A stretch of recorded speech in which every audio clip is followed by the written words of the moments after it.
It's outstanding. Boys, you're all heroes.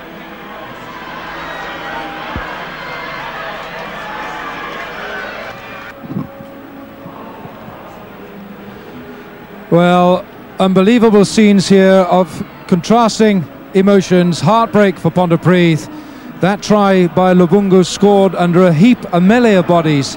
2 minutes into injury time, just when Pontypridd thought they'd stolen it. And Pontypridd can certainly feel aggrieved that they haven't pulled off what would have been a sensational win here at the home of the Heineken European Club champions. Pontypridd gave their all. They were a man down after 26 minutes, and so too were Brive. It was a brutal first half. The Laurent Seigneur, the Brive coach, congratulating Neil Jenkins on what was a wonderful contest. It was that. It was ferocious at times.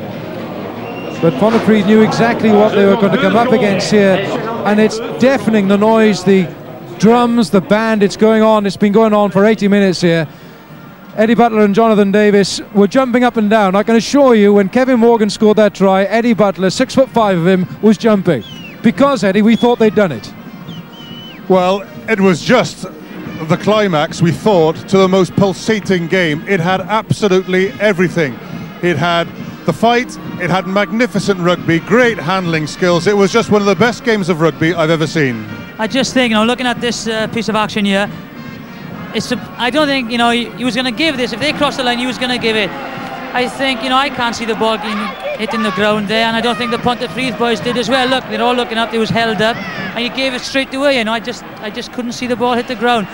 Before that, of course, was the headbutt incident with Carbonell butting Stuart Roy.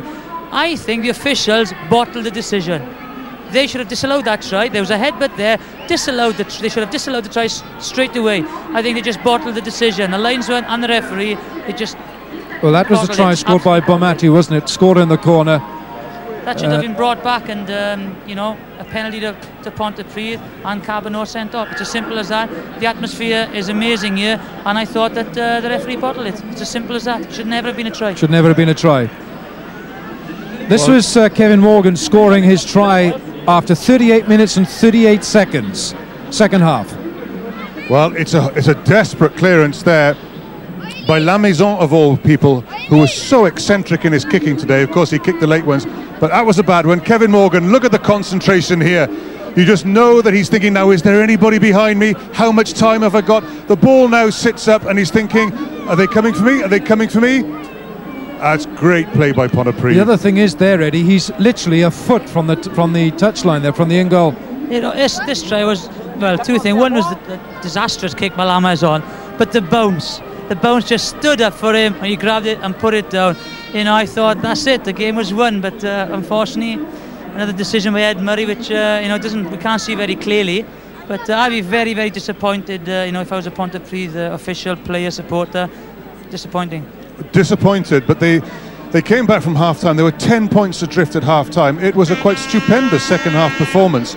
And what surprised me was that they improved the scrummage performance, but then had the confidence to take the ball wide. And for me, Neil Jenkins had a distributing game which took him into a new dimension. Yeah, Neil Jenkins was absolutely superb. His distribution. He set Gareth Wyatt up a couple of times, and of course the pass to David James. But his defence was good, and of course his kicking. He's the best in the world, and it was a superb performance. All right, John. Let's join Hugh Llewellyn-Davies for a moment. He's at pitch side. Hugh Llewellyn-Davies. Thank you, Alan, and I've got Dennis John, the Pontypridd coach, with me.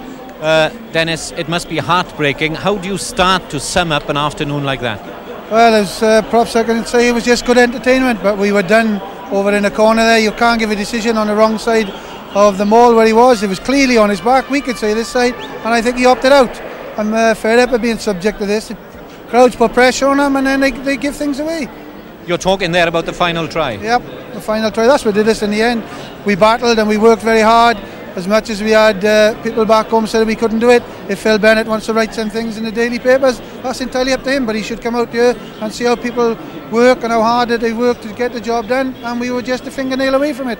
You're obviously an angry man, Dennis. What about earlier decisions? What about the sendings off, the reaction of Dale McIntosh, and the try for Bomati as well after the headbutt from Philippe Carbonell? Yes, we know all about this, but we don't seem to get the luck done that way.